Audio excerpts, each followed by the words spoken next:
Olá a todos, neste trabalho falaremos sobre a aplicação de redes neurais artificiais como algoritmo de rastreamento de ponto de massa-potência em painéis solares. Nosso modelo aplicado a um conversor Chuck. Definição do nosso problema. As características de não linearidade e dependência das condições climáticas requerem a implementação de algoritmos de MPT em sistemas de energia solar. A função desse algoritmo é encontrar o ponto de operação ideal, conhecido por MPP, ou ponto de massa-potência. Sabe-se que esse ponto varia ao longo do dia, de acordo com as condições climáticas, que são radiação solar, temperatura, velocidade do vento, envelhecimento do painel, sujeira e outros fatores. Curva característica de uma célula fotovoltaica. Aqui nós temos então uma imagem que representa o comportamento de uma célula. Observe que a nossa potência está de vermelho aqui, ó. E de acordo que a gente vai subindo tensão em corrente, ela começa de forma linear, mas depois, neste ponto aqui, ela não tem mais característica linear. Ou seja, nós precisamos de um algoritmo para encontrar qual que seria esse ponto de operação. Observe que ele não é nem a tensão de circuito aberto, nem a corrente de curto-circuito, mas um valor que próximo a eles, o seu produto dá a maior potência disponível.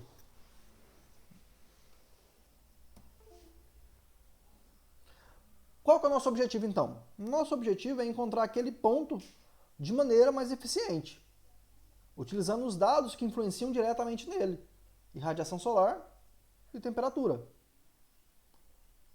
A maioria dos algoritmos existentes utilizam de perturbações ao sistema. Nesse trabalho nós abordaremos dois que essas perturbações causam perda de eficiência. Então nosso objetivo é o quê? Encontrar de maneira mais eficiente esse ponto de operação.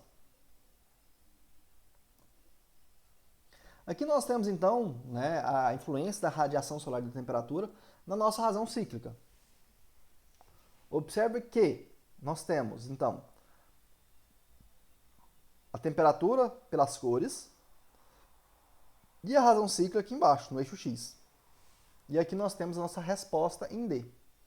Ou seja, por uma mesma irradiação solar, vamos pegar aqui 600, nós temos diferentes temperaturas. Então, nossa razão cíclica também muda. Ou seja, de acordo com a razão cíclica, a radiação solar se eleva, a nossa chave D também se eleva, mas ela faz um ajuste mais fino, então, com a temperatura. Ou seja, a temperatura exerce uma menor influência no nosso modelo. Aqui nós temos, então, o circuito representativo do nosso conversor utilizado. Nosso conversor é chamado conversor Chuck. Nós temos então o VS, que é o nosso painel solar. Nós temos o R, que é a nossa carga. No nosso trabalho nós temos uma carga fixa de 10 ohms. E aqui nós temos então o S1, que seria a nossa chave. Essa chave é controlada pelo nosso algoritmo MPPT. Ou seja, ela que define quanto tempo fechado ou aberto ela vai ficar, numa frequência fixa. Nós trabalhamos com uma frequência de 100 kHz. Neste conversor, o elemento responsável por passar a energia de um ponto para o outro, ou seja, o elemento de transmissão de energia, é o capacitor. Então é esse capacitor C1 aqui, que é o elemento responsável por fazer a elevação ou redução da tensão para a nossa carga. Estrutura de um neurônio biológico. Falando de redes neurais artificiais, nós temos então o nosso neurônio biológico. Por quê? As redes neurais, a sua concepção se dá a partir do pensamento de como um ser humano aprende, ou seja, como que um cérebro se comporta. E nós, então, utilizamos dessa mesma maneira. Nós temos os dendritos, que são os elementos responsáveis por receber os sinais dos elementos sensores. Ou seja, um sensor vai ligado aqui ou ele vem de uma outra célula. E esse dendrito, então, recebe as informações e passa, então, para o corpo da célula, ou seja, para o seu núcleo. Esse núcleo faz um processamento e depois ele pega essa informação e manda para as sinapses, onde outros neurônios vão receber essa informação. Se nós olharmos aqui em cima, nós temos um axônio de outra célula e temos uma sinapse, ou seja, essa célula aqui, ou esse neurônio, está recebendo a informação de um outro neurônio. Tá? Ou seja, está recebendo de um outro e está reprocessando. Como é que funciona, então, o neurônio artificial? Como é que ele trabalha? Nós temos aqui, então, as entradas de sensores, ou entradas de outros neurônios. No nosso caso aqui, no nosso primeiro nós temos x1, x2, seriam irradiação solar e temperatura. Nós temos os pesos de ligação, os pesos sinápticos, ou seja, qual que é a importância de cada um desses valores. Nós temos a função de somar, ou seja, pega todos esses valores de entrada, somamos ele, e depois de somar tudo, nós aplicamos uma função de transferência, ou função de ativação, ou seja, x1 vezes y1 mais x2 vezes w2 mais x3 vezes w3 e assim por diante. Depois de somar isso tudo, nós aplicamos essa função. Nós obtemos então uma resposta, uma saída. Assim então fica montada a nossa MLP. No nosso caso, nós temos 10 neurônios na primeira camada, escondida, e 4 na segunda camada. A nossa rede fica um pouco diferente dessa que está na gravura. Duas entradas, mais os bias, que são esses número 1. Ou seja, cada neurônio, vamos pegar aqui o neurônio A2, ele recebe o valor da primeira entrada, primeiro sensor, vezes um peso de ligação, W05, o valor do segundo sensor, mais um W03, um valor de bias, mais um W01. O segundo sensor recebe novamente todos os da camada anterior, vezes seus pesos de ligação. E aí assim depois vai propagando para frente.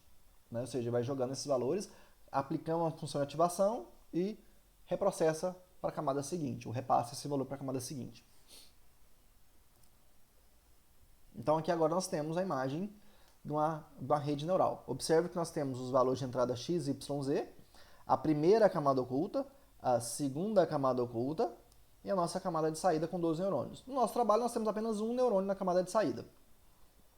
Observe então que todos esses valores são repassados e no final aqui ó, nós temos um backpropag aqui, ou seja, retropropagação do erro. Ou seja, como é que ele vai fazer para ele aprender? Ou seja, ele pega a diferença entre os valores calculados e o valor desejado. Ou seja, eu entro com os valores de radiação solar e temperatura aqui, ela processa e chega numa saída. Essa saída está próxima à que eu quero? É a que eu quero? Não. Então ele pega essa diferença, deriva ela e encontra a influência de cada peso. Ou seja, o aprendizado da rede se dá pela atualização dos pesos. Adquirindo dados para treinamento, então. Nós temos duas maneiras. Ou nós montamos um datalog e deixamos montado, né, para adquirir esses dados, ou nós conhecemos o problema. Nós utilizamos 79 mil registros de radiação solar e temperatura de Florianópolis, e desses dados nós modelamos um painel solar em Python, comprovamos essa modelagem no PSIM, e aí nós validamos, então, olha, a modelagem está ok? Tá. Depois nós jogamos, então, esses valores no Python, e ele disse pra gente qual seria o nosso D. Ou seja, a nossa base de treinamento ela foi montada a partir de modelagem matemática de um painel solar fotovoltaico. As técnicas comumente utilizadas. Aqui nós temos duas técnicas, que eu até acho que citei lá atrás, que são a perturba e observa e a condutância incremental. Como é que elas funcionam? Elas fazem a leitura da potência entregue à carga e vão lá e variam aquela chave D, ou seja, elas mudam a chave D, aumentando ou diminuindo. Se a potência aumentou, ela continua aquela perturbação naquele sentido. Caso a potência mude, ela inverte o sentido. Ou seja, se eu estava incrementando, eu começo a decrementar. Ou seja, eu faço as perturbações constantes, eu não paro. Por isso eu perco eficiência, porque eu encontro o ponto e paro, encontro o ponto e paro. Na condutância incremental, o que ocorre? O meu passo, ou seja, minha perturbação, ela é variável. Se eu estou muito longe do ponto que eu quero, ela dá passos mais largos. Se eu estou mais próximo, ela dá passos menores. Mas depois também continua perturbando da mesma maneira. Na nossa técnica, o que diferencia então? Eu não tenho perturbação. Eu leio radiação solar, temperatura, aplico a RNA, encontro a saída e atualizo. Então não tem essa perturbação constante, por isso a nossa técnica é melhor. Resultados obtidos. O mesmo sistema, então, utilizando condutância incremental, eu tenho uma potência de 91.39879 para este cenário. Ou seja, aqui eu tenho 1, 2, 3, 4 cenários. Observe que no primeiro cenário a nossa rede neural encontra primeiro, depois vem a condutância incremental, depois o perturba observa. No segundo a mesma coisa e assim por diante. Ou seja, da potência máxima disponível de 95,9 watts, nós conseguimos 93 com a rede neural, 89 com o perturba observa e 91 com a condutância incremental, o que justifica ou comprova que a técnica de rede neural ela é melhor do que as outras abordadas. Essa foi a nossa apresentação. Muito obrigado e segue meus dados para contato.